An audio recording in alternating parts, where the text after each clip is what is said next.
Bienvenue sur Télé Simone Veil. On est avec Nicolas qui va nous présenter un peu son métier, qui va nous raconter et on va lui poser des questions. Depuis combien de temps êtes-vous jardinier? Alors moi, je suis jardinier depuis tout petit. J'adore ça. J'ai fait mes études jusqu'au bac et après le bac, j'ai choisi de continuer dans le jardinage et dans les espaces verts pour arriver jusqu'au diplôme d'ingénieur et aujourd'hui, je suis conducteur de travaux.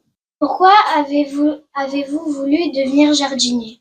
C'est un métier qui me tient à cœur parce que j'aime le chantier et les végétaux. Et du coup, j'ai trouvé un mixte en faisant ce métier. Quel est votre outil préféré dans ce travail? Mes équipes.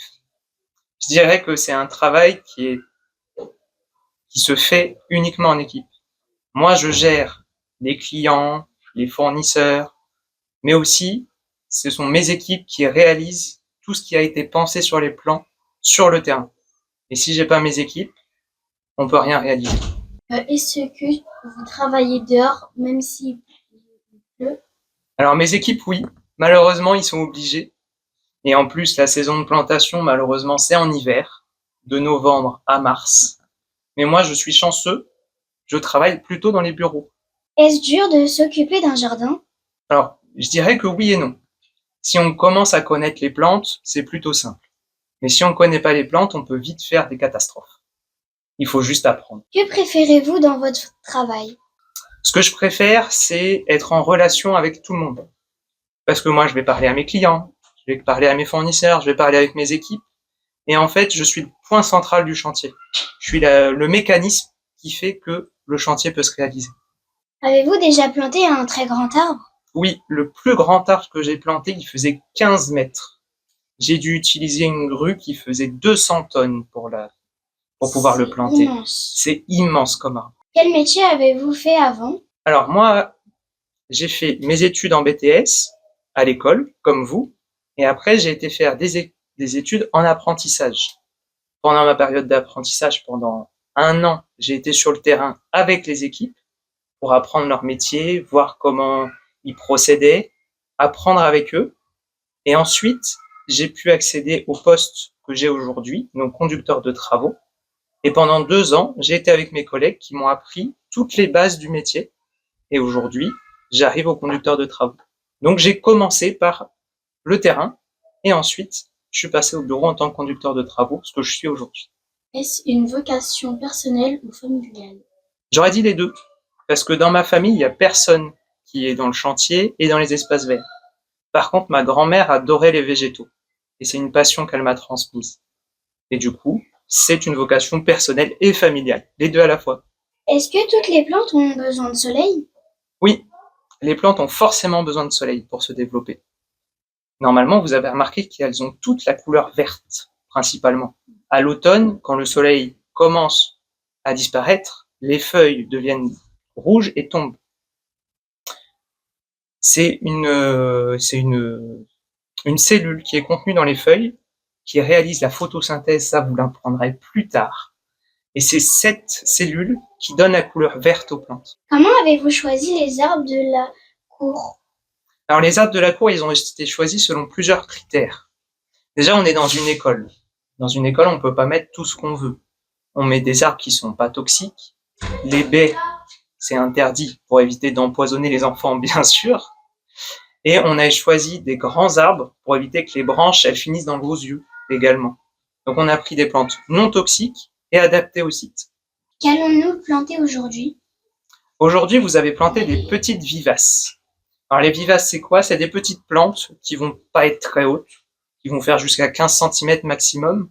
Et comme vous l'avez vu, on les a mis dans les bacs potagers. Donc aujourd'hui, on a planté du thym, de la ciboulette, de l'origan, qui peut être remis dans vos préparations culinaires. Ça sentait très bon le thym. Oui, je suis d'accord avec toi. Combien de temps faut-il pour qu'une plante pousse? Alors ça dépend lesquels. Par exemple, les arbres que vous avez dans la cour.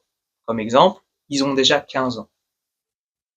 Alors que les petites vivaces qu'on a plantées ce matin, elles ont à peine 1 an. Donc ça dépend de la typologie de la plante qu'on veut mettre dans son jardin. Comment sait-on si une plante est malade? Si elle est malade, elle va présenter plusieurs signes. Comme je vous l'ai dit tout à l'heure, elle a la couleur verte. Si elle commence à avoir des taches blanches, à jaunir, ça veut dire que il y a potentiellement une maladie, un champignon qui s'est installé sur la plante, et là on va la voir dépérir. Du coup, il y a plusieurs solutions. Soit on lui rajoute de l'engrais pour qu'elle se sente mieux, soit on la remplace en se disant que celle-ci elle est malade, on va éviter de contaminer les autres, et donc du coup on en met une nouvelle à la place.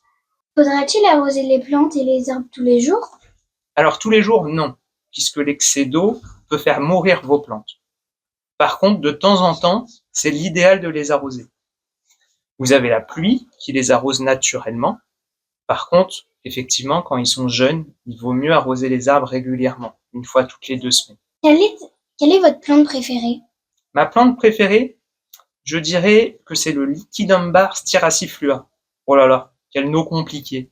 Et oui, toutes les plantes sont en latin. Donc, le Liquidambar, c'est un arbre qui a des feuilles qui sont découpées. Si on donne une image, les feuilles ont la forme d'une étoile. Et elles vont passer par tous les stades de couleurs pendant l'hiver. Elles vont partir du vert, en passant par le jaune, par le orange, et finir par le rouge. Et puis après tomber. Combien d'années d'études faut-il pour faire comme vous? Alors moi, j'ai fait un bac scientifique, donc plutôt des maths, plutôt de la SVT, plutôt de la physique-chimie. Ensuite, j'ai fait un BTS après mon bac, pendant 2 ans, où là, je me suis spécialisé, donc plus dans les plantes, plus dans la manière de planter, de réaliser les chantiers. Et ensuite, après mes 2 ans et la validation de mon BTS, je suis passé à mon école d'ingénieur en apprentissage. Donc ça veut dire 2 semaines à l'école à peu près et 3 semaines en entreprise pour apprendre le théorique et le mettre en pratique. Donc après le bac, j'ai fait 5 ans supplémentaires pour arriver où j'en suis aujourd'hui. On a fini les questions. Super. Et voilà. C'était Lilia et Marina, accompagnées de Nicolas. De l'entreprise Terre Idéale. Au revoir. Bonne journée. À bientôt.